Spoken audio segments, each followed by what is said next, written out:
बिल्लाहि मिनश्शैतानिर्रजीम बिस्मिल्लाहिर्रहमानिर्रहीम अस्सलामु अलैकुम रहमतुल्लाहि बरकातुहू रब्बी यस्सिर वला तुअस्सिर व तम्मिम बिल खैर। आज हम अल्फाज व मायने लेंगे। अब हम यहाँ देखेंगे पहले पर, यहाँ पर ज़ोर से बुलंद आवाज़ से।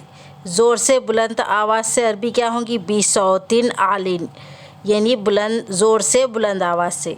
अब हम नीचे देखेंगे क्या है यहाँ पर, शिराउन। शिराउन यानी ख़रीदने के लिए कहा गया है, ख़रीदना, शिराउन।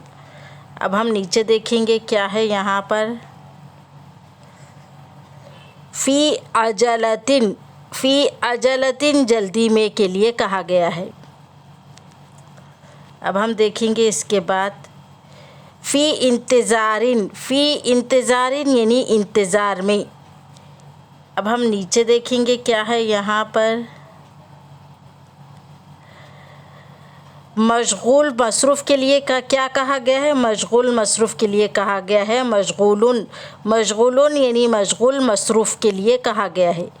आज हम यहाँ तक ही लेंगे, इसके आगे के एपिसोड में हम आपको बाद में बताएंगे।